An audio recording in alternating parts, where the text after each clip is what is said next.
السلام علیکم. Programme night edition میں ہم آپ کو خوش آمدید کہتے ہیں. ناظرین, الیکشن بھی ہو گئے, نئی حکومت بھی بن گئی, لیکن پی ٹی آئی کو تو آج بھی جلسے جلوسوں کی اجازت نہیں مل رہی ہے. ڈپٹی کمشنر اسلام آباد نے ایک بار پھر پاکستان تحریک انصاف کی 30 مارچ کو وفاقی دارالحکومت میں جلسہ کرنے کی درخواست کو مسترد کر دیا ہے. پی ٹی آئی نے درخواست دی تھی کہ پریڈ گراؤنڈ یا ڈی چوک میں انہیں جلسے کی اجازت دی جائے, لیکن ڈی سی اسلام آباد نے سیکیورٹی تھریٹس اور این او سی کی خلاف ورزی کا بہانہ بنا کر جلسے کی اجازت دینے سے انکار کر دیا ہے. ایسے لگ رہا ہے کہ اجازت نہ ملے. پی ٹی آئی نے 30 مارچ کو اسلام آباد میں جلسہ کرنے کی اب ٹھان لی ہے. پی ٹی آئی کے سینئر رہنما اسد قیصر بہت ایگریسو نظر آ رہے ہیں اس معاملے پر. انہوں نے کل اپنا فیصلہ یہ سنا دیا تھا کہ جلسوں کے لیے کسی کی اجازت نہیں چاہیے, اپنی مرضی اور طاقت سے فیصلے مسلط کرنے کا وقت جو ہے وہ گزر گیا ہے. ساتھ ہی اسد قیصر نے 9 مئی واقعات کی تحقیقات کے لیے جوڈیشل کمیشن بنانے کا مطالبہ بھی کیا. دوسری طرف مسلم لیگ نون کے رہنما اور سابق وزیر داخلہ رانا ثناء اللہ بانی پی ٹی آئی کی سیاسی اپروچ کو مسلسل وہ اس کو کرٹیسائز کر رہے ہیں. رانا ثناء اللہ کا یہ ماننا ہے کہ جو عمران خان کی سوچ ہے نا کہ نہیں چھوڑوں گا, کسی کو نہیں چھوڑوں گا, اگر یہ سوچ نہ ہوتی تو آج ان کی اتحادی حکومت ہوتی, تحریک انصاف کی ہوتی. سوال یہ ہے کہ سیاستدان ایک دوسرے کا سیاسی وجود کیوں ختم کرنا چاہتے ہیں بجائے اس کے کہ سیاسی میدان میں مقابلہ کیا جائے. سیاسی مخالف ماضی سے باہر کیوں نہیں نکلنا چاہتے. یہی نہیں, عمران خان کے جیل میں کھانے اور رہائش پر اٹھنے والے اخراجات کے اب چرچے وہ بھی سنائی دینے لگے ہیں. کہا جا رہا ہے کہ 6 مہینوں کی قید کے دوران عمران خان کے کھانے پینے پر 35 لاکھ کے لگ بھگ اخراجات ہو چکے ہیں. اس حساب سے جیل میں عمران خان کا صرف ایک دن کا کھانا حکومت کو 20,000 روپے میں پڑتا ہے. ان کے رہائشی یونٹ پر جو 1 کروڑ روپے خرچ ہوئے ہیں وہ اس کے علاوہ ہیں. سینیٹر عرفان صدیقی عمران خان کو جیل میں ملنے والی جو سہولتیں ہیں اب اس کا ریکارڈ بھی مانگ رہے ہیں اور 179 دنوں میں لاکھوں کے اخراجات کے بارے میں حقائق قوم کے سامنے لانے کا مطالبہ کر رہے ہیں. سوال یہ ہے کہ اتنے مہنگے کھانوں کی جیل میں یہ کیا اس کی حقیقت ہے؟ کیا مہنگے کھانوں کی سہولت باقی قیدیوں کو بھی دی جاتی ہے, جو بات نون لیگ جو مطالبہ کر رہی ہے. دوسری طرف ایک مطالبہ کے پی کے حکومت کی طرف سے بھی سامنے آ رہا ہے. کے پی کے حکومت تسلی کرنا چاہتی ہے کہ پرویز الہی جیل میں گر کر زخمی ہوئے ہیں یا مریم نواز کے ذاتی انتقام کی وجہ سے ان پر تشدد کیا گیا ہے, جس کے لیے کے پی حکومت اپنی میڈیکل ٹیم سے طبی معائنے کی رسائی مانگ رہی ہے. یہ سارا جو سیاسی منظر نامہ ہے کس طرف جا رہا ہے؟ حالات کے جوں کے توں برقرار ہیں. جہاں حالات آج سے سال پہلے پی ٹی آئی کے لیے کھڑے تھے, جو مشکلات تھیں کہ انہیں کچھ کرنے نہیں دیا جا رہا تھا, حالات تو آج بھی وہیں پر کھڑے ہیں. میں بات کروں گی, مجھے سینئر رہنما تحریک انصاف کے علی محمد خان صاحب جوائن کریں. السلام علیکم. بہت بہت شکریہ علی صاحب آپ کا. علی صاحب, حالات جوں کے توں برقرار ہیں. الیکشن سے پہلے بات سمجھ میں آتی تھی کہ تحریک انصاف کو کیوں کھڑے لائن لگانے کی کوششیں ہو رہی ہیں, کیوں تحریک انصاف کے ورکرز پر تشدد ہو رہا ہے, کیوں تحریک انصاف کے لوگوں کو کینڈیڈیٹس کو جب وہ نامینیشن پیپر جمع کروانے جاتے تھے اس سے پہلے ہی پکڑ لیا جاتا تھا. اب تو سب کچھ ہو چکا ہے. جن کی حکومت بننی تھی یا بنوانی تھی وہ حکومت بن چکی ہے. آج بھی آپ لوگ جلسہ کرنا چاہتے ہیں, اسلام آباد میں اجازت نہیں مل رہی ہے. اسد قیصر صاحب بہت زیادہ اگریسو ہیں. کیا معاملات پھر سے ایک طرف مزاحمت کی طرف, کنفرنٹریشن کی طرف جائیں گے؟ بہت شکریہ. بسم اللہ الرحمن الرحیم. اللہم صلی وسلم مبارک علی سیدنا محمد وعلی آل محمد. دنیا میں ہر طرف ظلم ہے. ہم اپنے ملک کی بات کرتے ہیں, دنیا میں جو ظلم ہے فلسطین کشمیر کی ہم بات کرتے ہیں, لیکن آج بڑا افسوس ہوا. آپ نے بات کی نا کہ مشکل حالات ہیں. آج فلسطین کے حق میں جماعت اسلامی کے جو ان کا جو جلوس تھا اس کے ساتھ جو اسلام آباد ایڈمنسٹریشن نے کیا ہے, تو ہر طرف میں سمجھتا ہوں کہ ان کو سمجھ نہیں آ رہی کہ یہ کرنا کیا چاہتے ہیں اور اچیو کیا کرنا چاہتے ہیں. دوسری چیز یہ ہے کہ پاکستان کو برما نہیں ہے, نہ کوئی مطلق العنان آمریت ہے. یہاں آئین موجود ہے, عدالتیں موجود ہیں, نظام موجود ہے, یہاں پہ سول سوسائٹی ہے, وکلاء ہیں, یہاں پہ انٹلیکچوئلز ہیں. یہ ایک پھلتا پھولتا ایک ملک ہے جس کو عارضی طور پہ ایک عجیب طرح کے ماحول میں دھکیل دیا گیا ہے, جہاں سوشل میڈیا پہ پابندیاں ہیں یا ایکس یا سابقہ ٹویٹر اکاؤنٹ پہ پابندی. کیوں پابندی ہے؟ کیونکہ وہاں لوگ اپنی رائے کا اظہار کرتے ہیں. تو رائے کے اظہار سے کون لوگ ڈرتے ہیں؟ وہی ڈرتے ہیں جن کو کوئی چھپانے کے لیے چیز ہوتی ہے. عوامی آدمی, جمہوری آدمی, تو اس کا تو سینہ اتنا بڑا ہوتا ہے. تو یہ ساری چیزیں اگر آپ دیکھ لیں, میں سمجھتا ہوں یہ ٹرانزیٹری فیز ہے, زیادہ عرصہ نہیں چلے گا. لیکن جتنا یہ ہو رہا ہے یہ ساری پولیٹیکل جتنی کرنسی ہے سیاسی جتنا بھی لینڈسکیپ میں ایک مقام تھوڑا بہت اگر رہ گیا مسلم لیگ نون کا یا ساتھ میں پیپلز پارٹی کا وہ بھی آہستہ آہستہ ایروڈ ہو رہا ہے.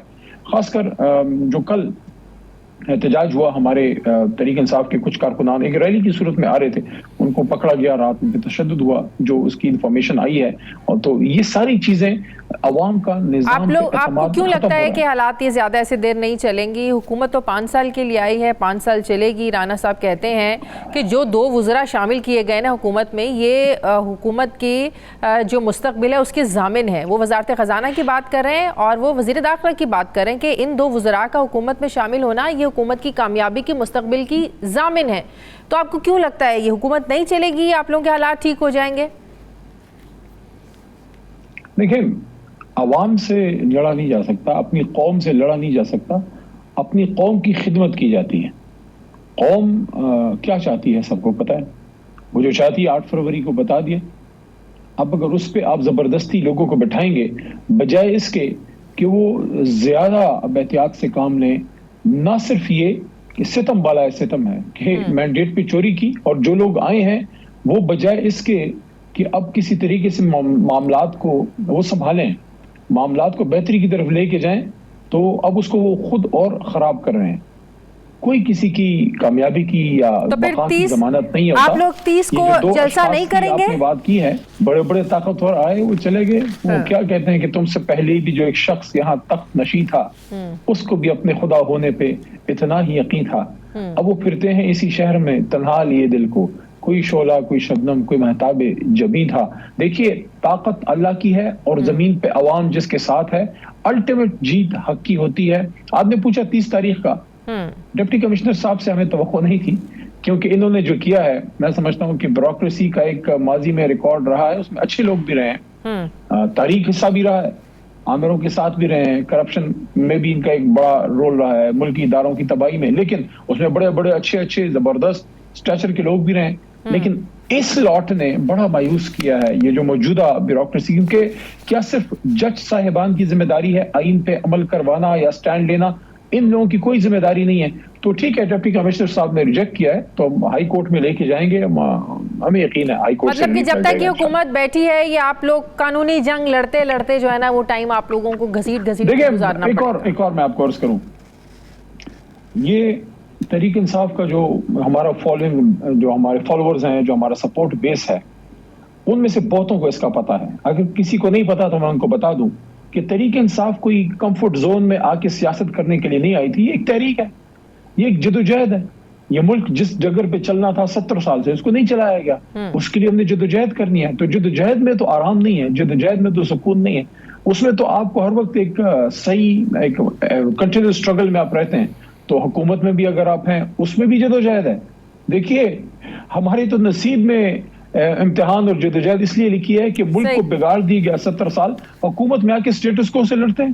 حکومت کے اندر بھی ایسے لوگ بیٹھے ہوتے ہیں بیوروکریسی میں جو آپ کو کام نہیں کرنے دیتے. علی محمد خان صاحب, رانا ثناء اللہ صاحب کہتے ہیں کہ پیپلز پارٹی ہم سے پہلے انٹرسٹڈ تھی کہ وہ تحریک انصاف کے ساتھ مل کر اتحادی حکومت بناتے, لیکن عمران خان کی پالیسی ایسی تھی اس کو بھی نہیں چھوڑوں گا اس کو بھی نہیں چھوڑوں گا. عمران خان کا جو رویہ تھا تو کوئی عمران خان کے ساتھ حکومت نہیں کر سکتا. تو کیا جب ہم پیپلز پارٹی سے پوچھتے ہیں تو وہ کہتے ہیں آفیشلی نہ انہوں نے ہم سے بات کی نہ ہم لوگوں نے پی ٹی آئی سے بات کی. تو کہیں نہ کہیں کوئی رابطے ہوئے تھے جس کی بات کر رہے ہیں, یا پاکستان پیپلز پارٹی نے کوئی اپنی دلچسپی انٹرسٹ شو کیا تھا کہ اگر عمران خان چاہیں یا عمران خان بات کرنے پر مذاکرات پر آمادہ ہوں تو ہم مل کر حکومت بنا لیں؟ آپ نے رانا ثناء اللہ صاحب کا بیان بھی سنا ہے. میں سمجھتا ہوں انہوں نے اپنے پرسوں والے بیان سے ایک سٹیپ پیچھے گئے ہیں. اب انہوں نے سیاسی بقا کی بات کی ہے کہ سیاسی طور پہ خاتمہ اور یہ وہ, لیکن ان کا وہ بیان بڑا خطرناک ہے جو فروہ وحید بی بی کے پروگرام میں انہوں نے جس کا اظہار کیا, بڑا خطرناک ہے کہ انسان کی شخصیت کے بارے میں آپ سوال اٹھا رہے ہیں, اس کی زندگی کے بارے میں عمران خان صاحب کے سوال اٹھا رہے ہیں کہ یہ شخصی جو ہے مسئلہ ہے. یہ سیاست اس ملک میں دشمنی کی طرف جائے گی. رانا صاحب سے سوال پوچھا گیا 2-3 پروگرامز میں کہ آپ کس وجود کی بات کر رہے ہیں, آپ فزیکلی ایک انسان کے وجود کی بات کر رہے ہیں اس کی زندگی کے حوالے سے, یا آپ سیاسی وجود کی بات کر رہے ہیں؟ وہ کہتے ہیں ہم سیاسی وجود کی بات کر رہے ہیں, عمران خان کا سیاسی وجود ہی نہ ہو تو ہمیں کیا ہو پتا ہے, ہمیں کوئی سروکار نہیں ہے کہ عمران خان یہاں ہے باہر ہے, ہمیں اس سے کوئی لینا دینا نہیں, ہم سیاسی وجود کی بات کر رہے ہیں. ٹھیک ہے انہوں نے ایک سٹیپ بیک لیا ہے، لیکن بہرحال جو بیان انہوں نے دیا وہ بڑا خطرناک تھا.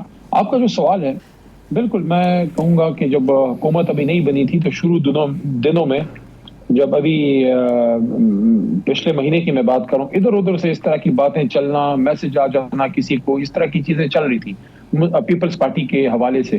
لیکن چونکہ نظریاتی سیاست نون لیگ نے کبھی نہیں کی، ووٹ کو عزت دو کی بات کی اور پتہ نہیں کسی اور چیز کو عزت دے رہے ہیں، تو ان لوگوں سے تو ان چیزوں کی توقع نہیں ہے. پیپلز پارٹی ایک زمانے میں نظریاتی جماعت تھی، تب تک جب بے نظیر صاحبہ زندہ تھی. زرداری صاحب نے اس کو پاور پالیٹکس کا ایک ٹول بنا دیا ہے، اشرافیہ کے ہاتھ میں ایک ٹول ہے پاور کوریڈورز میں جانے کا. تحریک انصاف ایک نظریاتی جماعت ہے. ہم ان لوگوں کی مس گورننس اور کرپشن اور جس طریقے سے پاکستان کا انہوں نے سن 88 سے لے کے آج تک دیوالیہ نکالا ہے، اس کے خلاف ہم نے جماعت کھڑی کی ہے.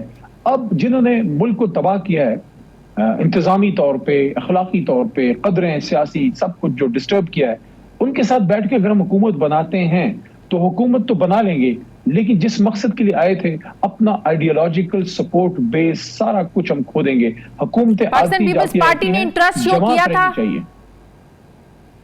دیکھیں آپ کو ظاہر ڈائریکٹلی زرداری صاحب نے خود تو نہیں کہنا، لیکن آپ کو آپ کا کوئی میڈیا کا دوست، کوئی سیاسی کہیں سے کوئی بات آ جاتی ہے، کوئی انٹرویو میں کوئی سوال پوچھ لیتا ہے، یہ سارے انڈیکیٹرز ہوتے ہیں.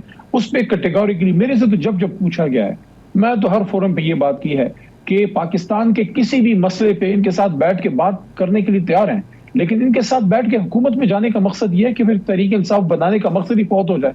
اگر ہم نے صرف اقتدار میں ہی جانا تھا پھر اس کے لیے پھر تحریک انصاف بنانے کی ضرورت نہیں تھی. پھر کسی بھی اتنی سٹل جماعتوں میں آپ کسی میں جا کے چلے جاتے، کوئی کوشش کر کے آپ MP بن سکتے ہیں. تو ابھی بھی مذاکرات کے لیے آپ لوگ تیار ہیں، تو آپ کو چاہے سیاسی جماعتوں کے ساتھ بیٹھنا پڑے یا اسٹیبلشمنٹ کے ساتھ؟ کرنے کے لیے آپ کو قربانی دینی پڑتی ہے، اپنا نفس مارنا پڑتا ہے. جہاں تک ان سے مذاکرات کی بات ہے، دیکھیے مذاکرات میں پہلی شرط کیا ہے؟ پہلی شرط یہ ہے کہ مینڈیٹ کی توثیق تو ہو نا. جو مینڈیٹ پہ ڈاکہ پڑا ہے، کیا آج آپ کی کوئی خدا نخواستہ زمین دبا لے، اب 10 سال بعد بھی وہ اپنا مقدمہ نہیں چھوڑیں گے؟ ابھی تو صرف مہینہ گزرا ہے. قوم کے مینڈیٹ پہ جو ڈاکہ پڑا ہے یہ عمران خان سے نہیں، قوم سے زیادتی ہوئی ہے. یہ تو آئین کو سبورٹ کرنے والی بات ہے کہ قوم نے ووٹ کہیں اور ڈالا اور آپ نے اس کا رزلٹ کہیں اور نکالا. پہلے اس کا کوئی رزلٹ نکالیں، اس پہ بیٹھ کے بات کریں، مینڈیٹ کی چوری پہ بیٹھ کے بات کریں، کیا رزلٹ ہے آپ کے پاس. اس کے بعد پھر معیشت یہی والا میسج اسٹیبلشمنٹ کے لیے بھی ہے. دیکھیں اسٹیبلشمنٹ کا جہاں تک تعلق ہے، میں سمجھتا ہوں کہ وقت آ گیا ہے کہ سیاسی طاقتیں بھی یہ فیصلہ کر لیں کہ انہوں نے اگر اس ملک کو ٹھیک کرنا ہے تو پھر آئین کے مطابق جانا ہوگا. جو قائد اعظم محمد علی جناح کی ایک آئیڈیل پوزیشن انہوں نے بتائی تھی اسٹاف کالج میں اسپیچ کرتے ہوئے کہ اسٹیبلشمنٹ یا ڈیفنس فورسز کا کیا رول ہوگا، اور اس کے ساتھ ساتھ بیوروکریسی پہ بھی انہوں نے کلیئر ڈائریکشن دی ہے کہ جو بیوروکریٹس ہیں وہ کسی سیاسی حکومت کے نہیں، وہ ریاست کے ملازم ہوتے ہیں. بلکہ ان کے الفاظ یہ تھے کہ ministers come ministers go, prime ministers come prime ministers go, but you stay, so you are servant of the state. آئین کے مطابق کام کرنا ہے. بیوروکریسی کو انہوں نے کہا. اسی طرح سیاستدانوں کو بھی انہوں نے کہا، سب لوگوں کے رولز انہوں نے خود ڈیمارکیٹ کیے ہیں. قائد اعظم محمد علی جناح کے آن ریکارڈ اسپیچز ہیں، اس پہ عمل کریں. میں سمجھتا ہوں اگر ملک ٹھیک کرنا ہے، یہ جگہ اگر ٹھیک ہے، یہ جگہ تو ادھر سے پھر اللہ تعالیٰ خیر کے سلسلے چلائے گا. یہ جگہ میں مسئلہ ہے، یہ جگہ میں مسئلہ ادھر. صحیح. بہت شکریہ علی محمد خان صاحب میرے ساتھ تھے. بہت شکریہ. مجھے بریک لینی ہے ناظرین، واپس آتے ہیں ایک چھوٹے سے وقفے کے بعد.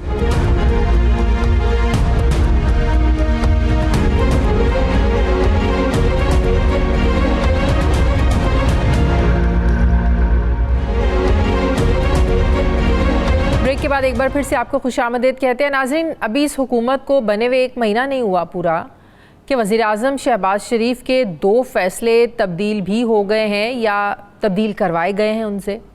اسے اتحادی حکومت کی مجبوریاں کہیں یا کمپرومائز کا نام دیں. پہلے پاکستان پیپلز پارٹی کے پریشر پر شہباز شریف کو چیئرمین ارسا کی تعیناتی کا نوٹیفیکیشن واپس لینا پڑا اور اب وہ کابینہ کمیٹیوں کے معاملے پر بھی پیچھے ہٹ گئے ہیں. کل یہ پہلے اعلان سامنے آتا ہے کہ ملکی معیشت کو درست سمت پر ڈالنے کے لیے وزیر اعظم شہباز شریف نے 7 اہم ترین شعبوں کی کابینہ کمیٹیاں تشکیل دی ہیں، جس پر فوری اعتراضات اٹھے کہ وزیر اعظم نے اکنامک کوارڈینیشن کمیٹی یعنی ECC اور کابینہ کمیٹی برائے توانائی کی سربراہی وزیر خزانہ کو دینے کی بجائے اپنے پاس کیوں رکھی.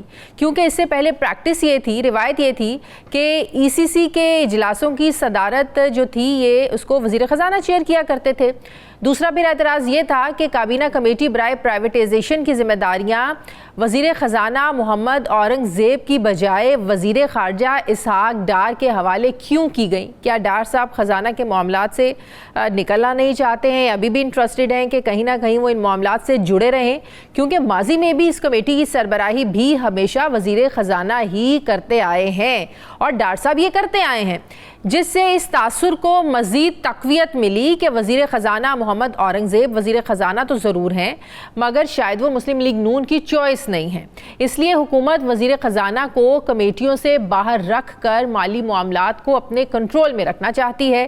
اس سے پہلے کہ اس تاثر کو مزید ہوا ملتی، بات نکلتی اور دور تلک جاتی، شہباز شریف کی حکومت نے مصروفیات کا عذر دیتے ہوئے اقتصادی رابطہ کمیٹی کے سربراہی وزیر خزانہ کے حوالے کر دی، لیکن نجکاری کمیٹی کی چیئرمین شپ بدستور ابھی ڈار صاحب کے پاس ہی ہے۔ اب جہاں یہ سوال ہے کہ کیا نون لیگ واقعی ہی وزیر خزانہ کے اختیارات کو محدود کرنا چاہتی ہے، وہیں یہ سوال بھی اٹھ رہا ہے کہ وزیر اعظم کو بار بار فیصلے بدلنے کی ضرورت اپنے جو فیصلے ہیں وہ پیش کیوں آ رہی ہے؟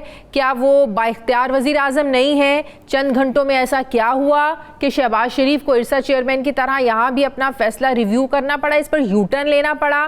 کیا ایسے ہی کمپرومائز کرنے سے ہی حکومت جو ہے وہ چلتی رہے گی؟ کمپرومائز کرنا ہی اس حکومت کے چلنے کی ضمانت ہے کیا؟ دوسری طرف حکومتی امور کی طرح سینٹ الیکشن میں اتحادی حکومت کے لیے ظاہر ہے یہ بڑے چیلنج بنے ہوئے ہیں۔ نگران سیٹ اپ کے بڑے نام محسن نقوی، انوار الحق کاکڑ آزاد حیثیت میں میدان میں ہے، فیصل وارڈا بھی الیکشن لڑ رہے ہیں۔ سوال یہ ہے کہ یہ لوگ کس کی حمایت سے سینٹ تک پہنچیں گے؟ کیا اتحادی حکومت یہاں بھی انہیں سپورٹ اور ووٹ کرنے پر مجبور ہوگی؟ میں بات کروں گی، مجھے جوائن کر رہے ہیں مسلم لیگ نون کے رہنما سینیٹر جاوید عباسی صاحب۔ السلام علیکم، بہت بہت شکریہ جاوید عباسی صاحب آپ کا۔ جاوید عباسی صاحب، آپ کو پتہ ہے کہ چند روز پہلے پرائم منسٹر صاحب کو چیئرمین ارسا کی تعیناتی کا نوٹیفیکیشن واپس لینا پڑا پاکستان پیپلز پارٹی کے پریشر سے، لیکن اب جو اقتصادی رابطہ کمیٹی کا جو سارے اختیارات پرائم منسٹر نے اپنے پاس رکھ لیے تھے اس پر بھی بہت زیادہ تنقید ہوئی کہ پریکٹس تو یہ ہے کہ اسی سی کو ہمیشہ چیئر کرتے آئے ہیں وزیر خزانہ، تو وزیر اعظم نے یہ اپنے پاس کیوں رکھے اور آج دوبارہ وزارت خزانہ کے سپرد یہ کر دیا گیا؟ کیا یہ حکومت با اختیار نہیں ہے؟ کیا وزیر اعظم شہباز شریف فیصلے کر تو لیتے ہیں لیکن امپلیمنٹ کہیں اور سے کروائے جاتے ہیں؟ چوائس کسی اور کی چلتی ہے کیا؟ بسم اللہ الرحمن الرحیم، بہت شکریہ۔ بہترین حکومت وہی ہوتی ہے اور مضبوط حکومت بھی وہی ہوتی ہے جو سوچ کے فیصلہ کرے، اور اگر ایک دفعہ کوئی ڈیسیجن لے لے تو پھر چونکہ اس کے کسی بیسس پہ وہ ڈیسیجن لیتی ہے تو پھر اس پہ قائم رہنا چاہیے، اور جب حکومت کوئی فیصلہ لیتی ہے اور فوراً چینج کرتی ہے تو تاثر یہی جاتا ہے کہ کہیں سے فون کال آ گیا ہے، تاثر یہی جاتا ہے کہ کہیں سے کسی نے کہا کہ نہیں یہ فیصلہ بدلیں، اور اس ملک میں ایسا ہوتا بھی رہا ہے اور مجھے لگتا ہے کہ شاید آگے بھی ہوتا رہے گا۔ اس لیے اس سے اگر اجتناب نہ کیا گیا تو یہ بہت ہی مشکل ہوگا۔ یہ بالکل ٹھیک ہے کہ وزیر خزانہ صاحب کے پاس یہ کمیٹی ہونی چاہیے تھی، لیکن چونکہ ہمیں پہلے بھی نہیں پتا تھا کہ وزیر خزانہ صاحب آئے کہاں ہیں، نہ تو انہوں مسلم لیگ سے کوئی ان کا تعلق تھا، نہ یہ پارٹی میں تھے، نہ کسی کو پتا تھا کہ کہاں سے آئے ہیں۔ یہ بس ایک دفعہ زور کے ساتھ اتار کر ان کو بنا دیا گیا ہے وزیر خزانہ۔ اب انہیں کہا گیا ہے کہ شاید ان کو سینیٹر بھی بنائیں گے، تو اگر ایسے آدمیوں کو طاقت کی بنیادوں پر یا زور سے یا لایا جائے گا، ان کو حقوق دی جائے گی، تو ظاہر ہے باقی پرائم منسٹر صاحب یا جماعت کے لوگوں کا ابھی تک کچھ تفاضات ضرور ہوں گے یا ہیں، ورنہ وہ سمجھ رہے ہوں گے۔ رانا ثناء اللہ صاحب تو یہ سمجھتے ہیں کہ ان دو اہم وزارتوں پر جو تقرریاں ہیں، وزارت داخلہ اور وزیر خزانہ، ان کی تقرریاں ہی حکومت کے مستقبل کی ضامن ہیں، مطلب کہ کامیابی کی ضامن ہے۔ ہمیں تو یہ لگتا تھا کہ شہباز شریف کا وزیر اعظم ہونا ہی اس حکومت کی کامیابی کی ضمانت ہے یا ضامن ہے مستقبل کی، لیکن رانا صاحب تو دو سٹیپ آگے بڑھ کے کہتے ہیں کہ نہیں، یہ دو جو تقرریاں یہ ضامن ہیں۔ رانا صاحب نے جو بات کی ہے میرا ٹھیک ہی کہی ہے کہ ان کی بات کو باریکی سے دیکھا جائے تو انہوں نے کہا ہے کہ یہ جو لوگ آئے ہیں یا لائے گئے ہیں یا جن کے پیچھے کوئی ہے یا جن کو یہاں بٹھایا گیا ہے، یہ ظاہر ہے نہ تو مسلم لیگ سے ان کا تعلق تھا، نہ کسی اور پارٹی سے تعلق تھا جو ابھی حکومت میں شامل ہیں۔ یہ کیا ٹیکر حکومت کے یہ رہے، سب سے بڑی غلطی یہی ہے، سب سے بڑا جرم یہی ہے، سب سے بڑا قصور یہی ہے کہ میں بار بار پہلے بھی کہتا رہا ہوں کہ یہ سب سے بڑا ظلم اس وقت جو لا فریم ورک تھے، یہ کانسٹیٹیوشن فریم ورک تھے، انہوں نے کیا کہ یہ کیئر ٹیکر کا سیٹ اپ یہاں لے کے آئے۔ یہ کیئر ٹیکر کا سیٹ اپ جو ہے یہ نیوٹرل وہ یہ شاید سوچتے تھے کہ یہ سیٹ اپ آئے گا تو نیوٹرل ہوگا, یہ independent free and fair election کروائیں گے, یہ نیوٹرلٹی ان کی ہوگی, یہ نیوٹرل ہوں گے, لیکن ایسا نہیں ہوتا. یہ جب ہمارے یہاں کیئر ٹیکر کا سیٹ اپ آ جاتا ہے وہ 3 کام کرتا ہے. ایک کام سب سے زیادہ اس کی کوشش ہوتی ہے کہ اس ملک میں الیکشن نہ کروائے جائیں کہ تاکہ ان کا ٹینور زیادہ ہو جائے, وہاں ان کے ساتھ کھیلنے کی کوشش کرتے ہیں. دوسرا وہ دیکھتے ہیں کہ اسٹیبلشمنٹ یا کون سی سیاسی جماعت اس وقت اقتدار میں آتی ہے اس کے ساتھ ڈیل کرتے ہیں, اور ڈیل یہ کرتے ہیں کہ جناب ہم آپ کو اس الیکشن میں پوری مدد کریں گے, لیکن جب الیکشن ختم ہو جائے گا آپ حکومت بنائیں گے, ہمیں پھر کوئی پوزیشن دینا, ہمیں کوئی وزارت دینا, ہمیں کسی چیز کا چیئرمین بنانا, ہمیں سینیٹر بنانا, اس کے لیے پھر وہ لابی کرتے ہیں. یہ کتنا بڑی زیادتی ہے کہ وہ نیوٹرل لوگ ہوتے. لیکن لگ ایسے رہا ہے کہ اب شہباز شریف صاحب کے ہاتھ میں کچھ رار نہیں ہے. پنجاب مریم نواز صاحبہ چلا رہی ہیں, سندھ ہمیشہ کی طرح پیپلز پارٹی, کے پی پچھلی 3 دہائیوں سے ان کے پاس ہے, پچھلے 15 سال سے ان کے پاس ہے, تحریک انصاف کے پاس ہے. تو یہ معاملات پھر کیسے چلیں گے؟ اگر تقرریاں کہیں اور سے ہوئی ہیں اور شہباز شریف صاحب کو پتہ ہے تو پھر تو شہباز شریف صاحب کو اس کو ایکسیپٹ بھی کرنا چاہیے. پھر معاملات اتنے تنگ کیوں کر رہے ہیں؟ دیکھیں یہ تو بات روز روشن کی طرح یہاں ہے کہ یہاں وزارتیں جو ہیں وہ شاید شہباز شریف صاحب کی یا باقی جو جماعتیں تھیں جو اقتدار میں جا رہی ہیں ان کی مرضی سے نہیں ہوئی ہیں. یہ ان کو کہا گیا ہے یا جو بھی کوئی ڈیل تھی یا کس طرح ہوا ہے, تو اس کے نتیجے میں یہ جو سب سے بہترین وزارتیں یا اچھی وزارتیں تھیں جو حکومت چلانے کے لیے ضروری ہوتی ہیں وہ ان کی مرضی سے نہیں ہوئی ہیں. جب وزارتیں آپ کی مرضی سے نہیں ہوئی ہیں تو پھر حکومت کی باقی فیصلے آپ کی مرضی سے کیسے ہو سکتے ہیں؟ پھر کس طرح آپ چلا سکتے ہیں؟ پھر تو یہ رونا. تو پھر ایسی حکومت لینا کوئی عقل مندی تھی نون لیگ کی؟ نہیں, یہ بہت بڑی غلطی تھی. یہ بالکل وہی بڑی غلطی تھی جب پی ڈی ایم کی حکومت لی گئی تھی. پی ڈی ایم کی حکومت اگر اس وقت نہ لیتے, اس وقت ووٹ آف نو کانفیڈنس میں ساتھ نہ دیتے, اس وقت اسٹیبلشمنٹ کی باتیں نہ مانتے, اس وقت یہ حکومت میں اس لیے بیٹھ گئے کہ اقتدار مل جائے, اس کا نتیجہ یہ نکلا ہے کہ بہت بڑا نقصان ہوا ہے. جب ان جماعتوں کو بھی جو پی ڈی ایم میں حکومت میں آئی بھی تھی اور پھر کچھ ڈیلیور بھی نہیں کر سکے, کوئی بہتری بھی نہیں کر سکے, اور آپ بھی اگر اس طرح کی حکومت لینی ہے لیکن بدقسمتی ہو گئی ہے. تو اس کا مطلب یہی ہے کہ انہی حالات کو بھانپتے ہوئے نواز شریف صاحب نے وزارت عظمیٰ شہباز شریف صاحب کو دے دی. وہ شاید اس پریشر میں کام کر نہیں سکتے تھے, وہ کسی کے کہنے پہ چل نہیں سکتے تھے. جی اب یہ بھی ہو سکتا ہے, کئی تھیوری جہاں چل رہی ہے, یہ پتہ نہیں فیصلے کس طرح ہوتے ہیں, مجھے تو اس سے واقفیت نہیں ہے. لیکن بہرحال یہ حکومت اس طرح کے ماحول میں لینا جہاں آپ کی زیادہ اکثریت نہ ہو, جو آپ باقی جماعتوں کے رحم کرم پر ہوں, پھر آپ اپنی مرضی کی ٹیم بھی نہ رکھ سکیں, اپنی مرضی کے فیصلے بھی نہ کر سکیں, تو یہ اتنے بڑے بڑے آگے چیلنج آنے والے ہیں. اس ملک کا سب سے بڑا چیلنج ہے وہ اکانومی کا ہے, سب سے بڑا چیلنج ہے مہنگائی کا ہے, سب سے بڑا چیلنج اس ملک میں ہے کہ پاکستان کے ادارے بری طرح ڈیلیور کرنے میں ناکام ہو گئے. سب سے بڑا چیلنج ہے کہ اس ملک کا یوتھ جو ہے وہ بے روزگاری کے آتھم مارے پھر رہا ہے. یہ وہ آسان حالات نہیں ہے, یہ بہت ہی مشکل حالات ہے. یعنی شاید ہی پاکستان پہ ہر وقت یہ مشکل میں سے گزرا ہے, لیکن یہ بہت ہی مشکل حالات ہیں.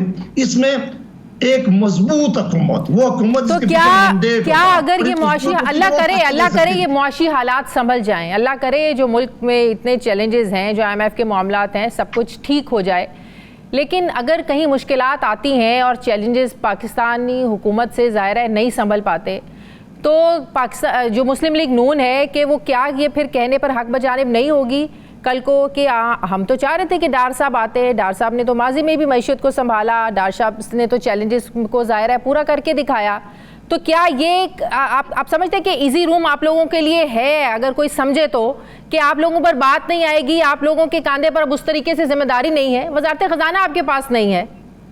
نہیں بالکل نہیں جی, یہ دھوکہ دینے والی اگر بات ہو تو پھر دھوکے دینے والی باتیں یہ بالکل غلط ہے. یہ پاکستان ہے, اس ملک کے لوگ اس ملک کی ساتھ اس وقت پس رہے ہیں. یہ ساری سیاسی جماعتیں آج تب سیاست کر رہے ہیں کہ اس کے ملک کے لوگ ان کے ساتھ کھڑے.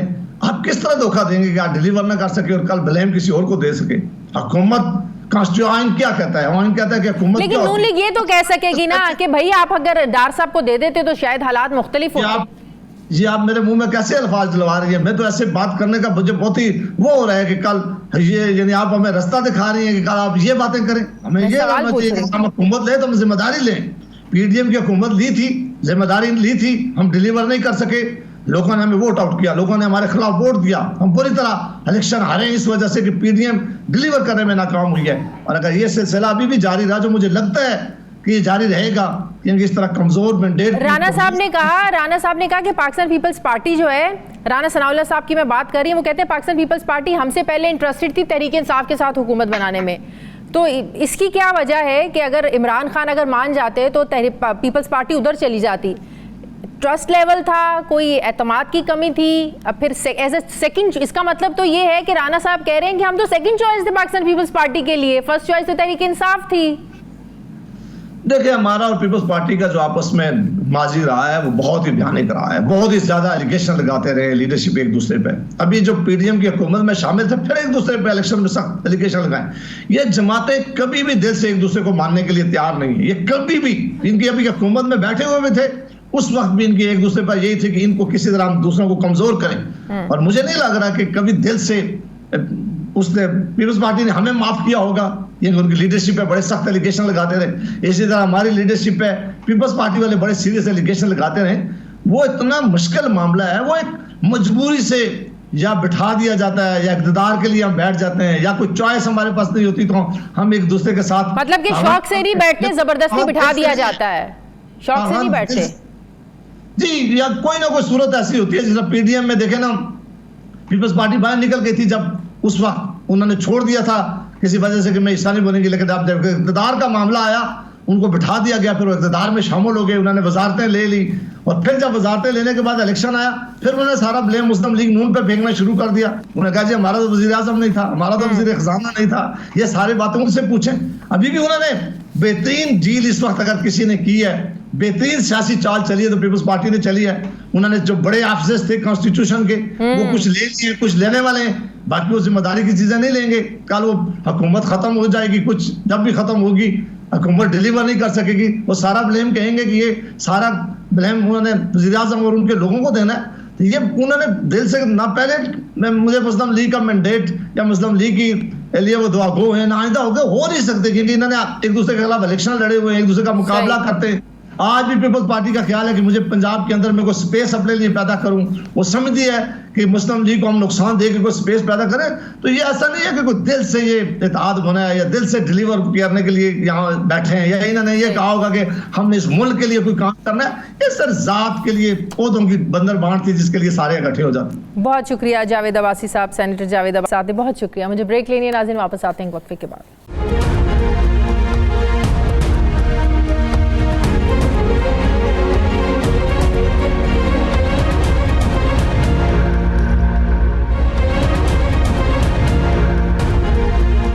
بریک کے بعد ایک بار پھر سے آپ کو خوش آمدید کہتے ہیں. ناظرین، ویسے تو پاکستان اور بھارت کے سفارتی تعلقات کبھی خوشگوار نہیں رہے، ان میں اتار چڑھاؤ آتا رہتا ہے، مگر جب بھارت کی طرف سے 2019 میں مقبوضہ کشمیر کی آئینی حیثیت کو ختم کر کے اس پر قبضہ کیا گیا تو یہ تعلقات ایسے خراب ہوئے کہ سب کچھ بند ہو کر رہ گیا. لیکن جب شہباز شریف وزیر اعظم منتخب ہوئے تو بھارتی وزیر اعظم نریندر مودی نے ایک ٹویٹ کے ذریعے مبارکباد دی. جوابی ٹویٹ میں شہباز شریف صاحب نے شکریہ ادا کیا، لیکن اس مبارکباد اور شکریہ کی ٹویٹ میں دونوں طرف سے کہیں بھی تعلقات کو بہتر بنانے کی خواہش کا اظہار نہیں تھا. اس حوالے سے ہم نے دیکھا، کل ایک پیش رفت دیکھی جب لندن میں میڈیا سے بات کرتے ہوئے وزیر خارجہ اسحاق ڈار صاحب نے بھارت سے تجارت بحال کرنے پر غور کرنے کا عندیہ دیا. انہوں نے کہا کہ کاروباری افراد چاہتے ہیں کہ بھارت کے ساتھ جو ہماری تجارت ہے وہ بحال ہو. پاکستان اور بھارت کے درمیان 2017 سے 18 میں لگ بھگ $2.5 ارب کی ٹریڈ ہوئی. خصوصی طور پر بارڈر لائن کے ادھر اور ادھر والے پنجاب میں سبزیوں کی تجارت نے بڑی سہولت دی. اب بارڈر کے دونوں طرف بیٹھے سفارتی ماہرین ان روایتی پیغامات اور اسحاق ڈار کے بیان سے ابھی کوئی خیر کا مطلب تلاش کر ہی رہے تھے کہ بھارت نے ایک بار پھر اپنی روایتی ہٹ دھرمی دکھاتے ہوئے پاکستان کے ساتھ مذاکرات کے امکان کو یکسر مسترد کر دیا. بھارتی وزیر خارجہ ایس جے شنکر نے پاکستان پر دہشت گردی کا الزام لگاتے ہوئے کہا ہے کہ بھارت دہشت گردوں سے بات چیت کرنے کے موڈ میں نہیں ہے. ماضی کو بھول کر آگے نہیں بڑھا جا سکتا. سوال یہ ہے کہ کیا ماضی کی طرح آج بھی بھارت پاکستان کی امن کی خواہش کو کمزوری سمجھ رہا ہے؟ کیونکہ پاکستان تو خود ایک عرصے سے دہشت گردی کا شکار ہے. جو کالعدم ٹی ٹی بی پاکستان میں دہشت گردی کے واقعات میں ملوث ہے، اس کی فنڈنگ بھی بھارت سے ہوتی ہے. اس حوالے سے متعدد رپورٹس بھی منظر عام پر آ چکے ہیں. سوال یہ ہے کہ پاکستان کے پاس بھارتی پالیسی جو ہے وہ الٹا چور کوتوال کو ڈانٹنے کا توڑ کیا ہے؟ اگلے مہینے انڈیا میں عام انتخابات شروع ہو رہے ہیں. کیا مودی سرکار ایک بار پھر پاکستان کے خلاف بلیم گیم کر کے الیکشن جیتنا چاہتی ہے؟ اور یہ نعرہ بھارت کے انتخابات میں خوب چلتا ہے، پاکستان مخالف پاکستان دشمنی کا نعرہ، یہ انڈیا کے انتخابات میں ہر بار استعمال ہوتا ہے. دوسری طرف بھارت دوست ملک افغانستان بھی پاکستان کی امیدوں پر پورا نہیں اتر رہا ہے. پاکستان ایک عرصے سے کہہ رہا ہے کہ افغان طالبان اپنی سرزمین کو پاکستان کے خلاف استعمال ہونے سے روک نہیں رہے ہیں، جس پر افغان طالبان کا موقف رہا ہے کہ ٹی ٹی پی افغانستان سے نہیں بلکہ پاکستان کے اندر سے ہی آپریٹ کر رہی ہے. اب ایک ویڈیو سامنے آئی ہے جس نے افغان طالبان کے موقف کی حقیقت بے نقاب کر دی ہے.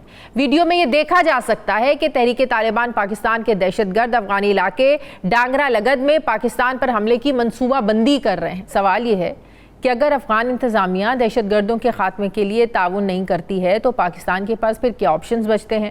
اور موجودہ منظرنامے میں پاکستان، بھارت اور افغانستان کے ساتھ سفارتی تعلقات کے کیسے آگے بڑھا جا سکتا ہے؟ ان میں کون سی رکاوٹیں ہیں؟ نئی حکومت کے لیے خاص کر یہ کتنا بڑا چیلنج ہے؟ اسی پر میں بات کروں گی. مجھے ماہر بین الاقوامی امور ڈاکٹر ماریہ سلطان صاحبہ جوائن کر رہی ہیں. السلام علیکم، بہت بہت شکریہ ڈاکٹر صاحبہ آپ کا. ڈاکٹر صاحبہ، پاکستان نے تو ہمیشہ بھارت سے اچھے تعلقات کی خواہش کا اظہار کیا ہے. جیسے ڈاکٹر صاحب نے بھی کہا کل لندن میں، آپ نے سنا انہوں نے کہا کہ یہ کاروباری برادری چاہتی ہے کہ پاکستان اور بھارت کے درمیان جس طرح ٹریڈ چل رہی تھی اس سے پہلے ویسے اس کو دوبارہ بحال کیا جائے. لیکن ہم نے آج دیکھا کہ بھارتی وزیر خارجہ کا ایک بیان آیا، انہوں نے کہا کہ دہشت گردوں سے تو بات ہو ہی نہیں چل سکتی ہے. تو بھارت کیا پاکستان جب بھی مذاکرات کی بات کرتا ہے کیا اس کو پاکستان کی کمزوری سمجھا جاتا ہے؟ دیکھیں، آپ نے اہم سوال کیا. اس میں یہ بات درست ہے کہ جب بھی پاکستان کی طرف سے مذاکرات کی بات کی جاتی ہے ہندوستان یہ سمجھتا ہے کہ شاید پاکستان کمزور ہے. لیکن جیسے کہ ہندوستانی وزیر خارجہ نے یہ بات کہی کہ دہشت گردوں سے بات نہیں ہو سکتی، تو انہوں نے درست کہا. پاکستان بھی دہشت گردوں سے بات نہیں کرنا چاہتا، اور ہم یہ بات بہت اچھی طرح جانتے ہیں کہ ہندوستان اس وقت پاکستان کے اندر دہشت گردی کے مختلف اور معتد جو واقعات ہیں اس میں ملوث بھی ہے اور ساتھ ساتھ ان کی فنڈنگ بھی کر رہے ہیں. ابھی تو سوال یہ ہے کہ کیا ہم اپنے وزیر خارجہ جو ہمارے وزیر خارجہ ہیں وہ جو ہندوستان کی دہشت گردی ہے اس کا کیس اقوام متحدہ تک لے کے جاتے ہیں یا نہیں. 1373 کے تحت، فیٹف کے تحت، اور فیٹف کے تحت بھی ظاہر ہے ہندوستان اس بات کا پابند ہے کہ وہ دیکھے کہ وہ ٹیرر فائننسنگ نہ کرے اور نہ ہی علاقائی دہشت گردی کے اندر اس قسم کی کسی چیز کا ساتھ دے. اس کے ساتھ ساتھ ہم نے یہ بھی دیکھا ہے کہ نہ صرف یہ کہ وہ ہندوستان کو استعمال کر رہے ہیں دہشت گردی کے اندر بین الاقوامی سطح کے اوپر مختلف جگہوں کے اوپر، لیکن اس کے ساتھ ساتھ ہندوستان جو ہے جہاں ان کا اثر و رسوخ ہے، چاہے ٹی ٹی پی کے ساتھ، چاہے افغانستان میں، چاہے ایران میں، اس کو استعمال کرتے ہوئے نظر آئے ہیں پاکستان کے خلاف. ظاہر ہے چیلنج تو ہے. دوسری بات یہ کہ پاکستان جہاں چاہتا ہے کہ ہندوستان سے بہتر تعلقات کرے، لیکن اس کے ساتھ ساتھ کچھ گراؤنڈ سچویشنز ہیں، کچھ کہتے ہیں زمینی حقائق ہیں جو اس کے برعکس ہیں، جو آپ کے لیے ممکن نہیں ہے کہ آپ ہندوستان کے ساتھ اتنا زیادہ آگے چل سکیں.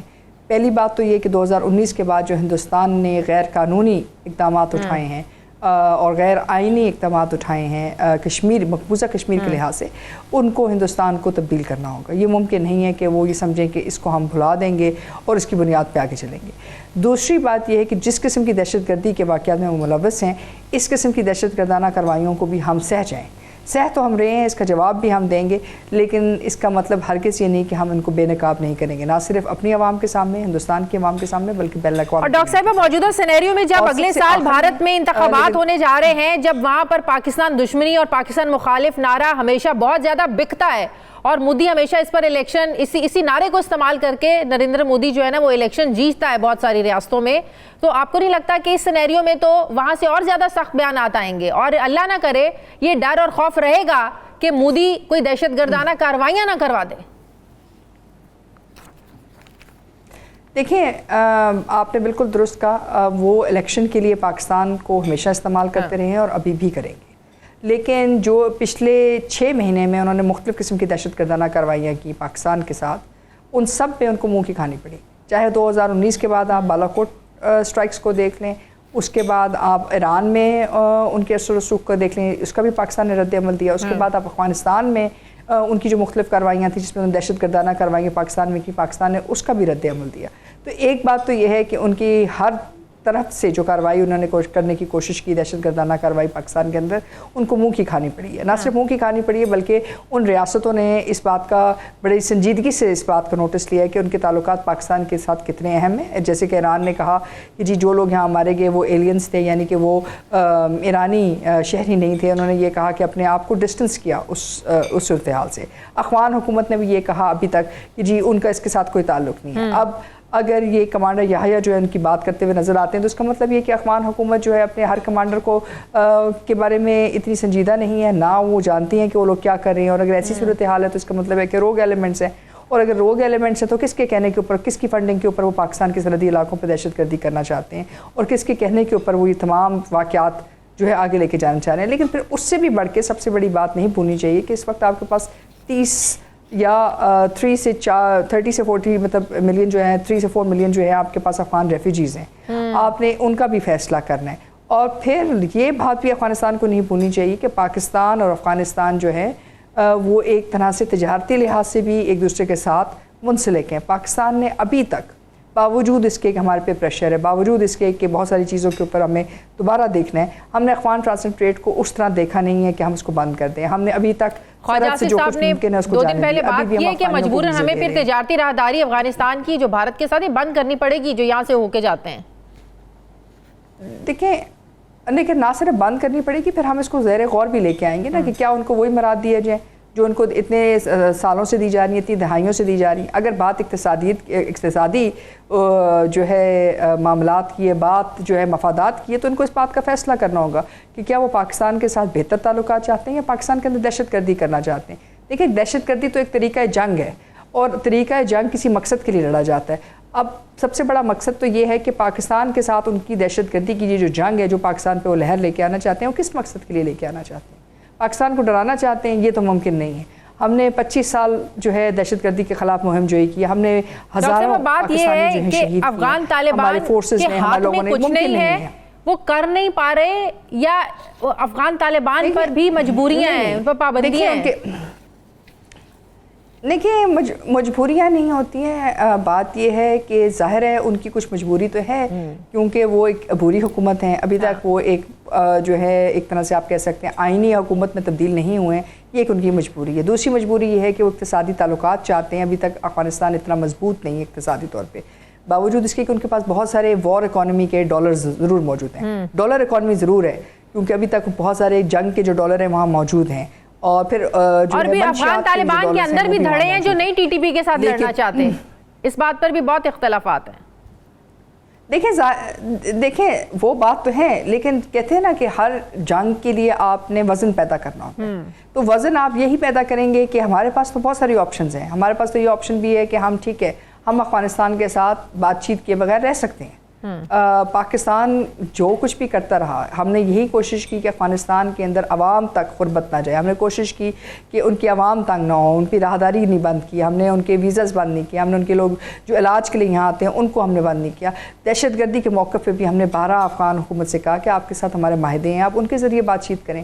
اب اگر یہ تمام چیزیں ایک طرف رکھیں تو ان کو یہ فیصلہ کرنا ہوگا کہ کیا ان کے لیے یہ جو روگ گروپس ہیں یہ ان کے لیے زیادہ اہم ہے یا ان کے تعلقات پاکستان کے ساتھ زیادہ اہم ہیں. اور تیسری بات یہ کہ ایسی باتیں آج کے دور میں چھپ نہیں سکتی.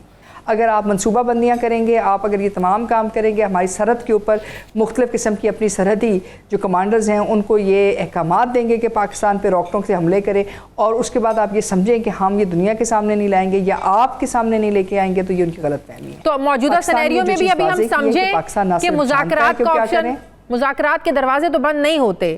جنگوں کے بھی بڑی جنگوں کے مسئلے بھی مذاکرات پر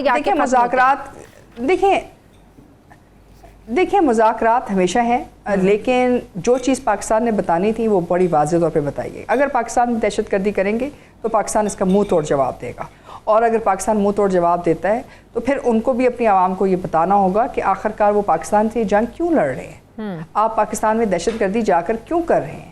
اور اگر یہ تمام دہشت گردی آپ ہندوستان کے کہنے پر جار کر رہے ہیں تو پھر ہندوستان سے کہیں کہ وہ تمام افغان حکومت کو بری حکومت سے نکال کے ان کی جو قانونی حیثیت ہے اس کو مانیں، ان کی تمام جو ریفیوجیز ہیں جو پاکستان میں موجود ہیں ان کو مانیں. پھر کل پاکستان یہ کرے گا کہ افغان ریفیوجیز کو جو ہے افغانستان نہیں بھیجے گا ہم، کیونکہ ہندوستان ان کا جو ہے بہترین دوست ہے، تو پھر ہم ان کا جو رخ ہے ہندوستان کی طرف کریں گے. دیکھیں مہاجرین تو دونوں طرف ہوتے ہیں نا، یہ تو نہیں ہو سکتا کہ وہ ایک طرح کشمیریوں کو بے دخل کر دیں، مسلمانوں سے کہیں کہ جی ان کے پاس ہندوستان میں کیونکہ وہ پاکستان سے ہے ان کا تعلق یا وہ اپنے آپ کو جو ہے مسلمان کہتے ہیں تو ان پہ ہم زمین تنگ کر دیں گے اور مہاجرین کو رخ پاکستان کی طرف کریں گے. تو پاکستان کے پاس بھی ایک بہت بڑا تو ہمیں اس لحاظ سے اپنی خارجہ پالیسی پر نظر ثانی کرنے کی ضرورت ہے. افغان طالبان سے دوبارہ بات چیت کرنے کی ضرورت ہے. پاکستان کے پاس آپشن کیا ہے؟ پچھلے دنوں آپ دیکھیں پچھلے کچھ عرصے سے پاکستان میں دہشت گردی کے واقعات خاص طور پر سیکیورٹی فورسز پر بہت زیادہ بڑھ گئے ہیں. دیکھیں ہمارے پاس تو بہت ساری آپشنز ہیں. پہلی آپشن تو یہ ہے کہ ہم اپنی سرحد کی جتنی سیکیورٹی ہے اس کو زیادہ منظم کریں گے اور زیادہ فوکسڈ کریں گے. دوسرا یہ ہے کہ جو ہماری فورسز وہاں موجود ہیں ان کو بھی متحرک کریں گے. تیسرا یہ ہے کہ ہم یہ جنگ عسکری طور پہ لڑ سکتے ہیں اور ہم وہ واحد ملک ہیں دنیا میں جنہوں نے یہ عسکری طور پہ جنگ لڑی بھی ہے اور اس میں ہم کامیاب بھی ہوئے ہیں. بالکل. چوتھی بات یہ ہے کہ ہمارے پاس جو اقتصادی تعلقات ہیں افغانستان سے ان کے اوپر بھی بہت بڑا جو ہے ایک سٹیک ہے افغان حکومت کا. افغانستان کی جو عبوری حکومت اگر وہ اپنے آپ کو بہتر طریقے سے آگے لے کے جانا چاہتی ہے. پانچویں اور لیکن اس میں سب سے زیادہ اہم بات جو ہے جو بیلٹ اینڈ روڈ انیشیٹو ہے، یعنی کہ جو اس وقت اقتصادی راہداری چاہتے ہیں چین کے ساتھ، وہ بھی پاکستان سے گزرتی ہے. دیکھیں اگر افغانستان اس کے اندر آتا ہے تو وہ افغانستان براہ راست چین سے نہیں آئے گا، وہ واخان کوریڈور کے پاس سے ہوتا ہوا پاکستان کے سی پیک کے ساتھ لنک ہوگا. تو اگر وہ مستقبل میں چاہتے ہیں کہ افغانستان کو اس اقتصادی مصیبت سے نکالیں جس وقت جو افغانستان اس میں موجود ہے، تو اس کے لیے ان کو یہ تمام کارروائیاں کرنی پڑیں گی. اور پھر یہ بھی ایک اور بڑی امپورٹنٹ چیز، جب باڑھ لگ رہی تھی اس وقت یورپ میں گئے ہیں، جب باڑھ یہاں پر ہمارے بارڈر پر لگ رہی تھی پاک افغان بارڈر پر، تو بڑی امید تھی کہ جو دہشت گرد وہاں سے آتے ہیں، ٹی ٹی پی کے جو لوگ وہاں سے آتے ہیں، ان کی انٹری بند ہو جائے گی. لیکن وہی طالبان فینس کو توڑ کر اکھاڑ کر وہاں سے پھر آنے لگے. اتنا پیسہ بھی لگا، اتنی امید بھی تھی، ایک سیکیورٹی فیل ہونے لگی تھی کہ دہشت گردی کے واقعات رک جائیں گے. اب باڑھ لگانے سے بھی مسائل حل نہیں ہوئے. دیکھیں باڑھ لگانے سے آپ کے بہت مسائل حل ضرور ہوئے ہیں. جتنے پہلے واقعات ہیں تقریباً 500 واقعات آپ کے پاس ہر مہینے میں مختلف علاقوں میں ہو رہے تھے. آپ ان میں سے 80 سے 90% یا 99% کو روک لیتے تھے، 1 یا 2 واقعات آپ کے پاس ہوتے. لیکن ایک وقت ضرور تھا جس وقت تقریباً پاکستان کے اندر ہر مہینے تقریباً 500 سے زائد دہشت گردی کے واقعات تھے. صحیح. لیکن اس وقت جو گروہ ہیں وہ اتنے جو ہے ان کو اتنی کامیابی حاصل نہیں ہو رہی. اس وقت اگر وہ سیکیورٹی فورسز پہ اٹیک کر رہے ہیں تو ان کی بھی جو ہیں لاشیں کر رہی ہیں دوسری طرف. یہ چیز آپ روز دیکھنے رہے. تو اس وقت جو جنگ ہے وہ اس وقت کسی طرح وہ کوشش کریں کہ وہ واپس آ جائیں. پھر آپ کے بہت سارے جو گرے ایریاز تھے آپ نے ان کو کور کیا، آپ نے مرجر ڈاکیومنٹس واپس سائن کیے. جو آپ کے فاٹا کے اندر علاقے تھے ان کو آپ نے پاکستان کے اندر باضابطہ طور پہ ضم کیا. پھر اس کے علاوہ جو تقریباً 1 لاکھ سے زائد جو ہے افغان مہاجرین روزانہ آپ کے پاس ملک میں آ رہے تھے بغیر کسی ویزا کے، آپ نے ان کو کسی تسلسل میں لائے ہیں. دیکھیں اس وقت بھی جو ڈنگر الگ کی جو صورتحال اگر آپ دیکھ لیں اس کو چمن بارڈر سے کوئٹہ کے پاس سے دیکھ لیں، جو آپ راستے دیکھتے ہیں اس میں منشیات کے راستے بھی ہیں، اس میں سرحدی مختلف جو پوسٹ ہیں وہ بھی ہیں. اور یہ ہمیں نہیں بھولنا چاہیے کہ یہ تمام جو چیزیں اسمگلنگ روٹس کے اوپر بھی چل رہی ہیں. تو آپ نے اس تمام چیزوں کے اوپر ان کے سٹیکس ہائی کیے ہیں، ان کے لیے مشکلات میں اضافہ کیا ہے اور ان کو یہ بات واضح کی ہے کہ پاکستان آہستہ لیکن یہ بات واضح طور پہ سمجھتا ہے کہ پاکستان کے اہداف کیا ہیں، پاکستان کے تحفظات کیا ہیں اور پاکستان اس کے لیے کسی حد تک جا سکتا ہے. اور آپ نے یہ بات واضح کی اپنی تمام علاقائی طاقتوں کو بھی اور ہندوستان کو بھی. صحیح. بہت بہت شکریہ ڈاکٹر ماریہ سلطان صاحبہ میرے ساتھ. بہت شکریہ آپ کا. ناظرین پروگرام کا وقت ختم ہو گیا. فیڈ بیک ضرور دیں، اپنا خیال رکھیں. مجھے اجازت دیں. اللہ حافظ.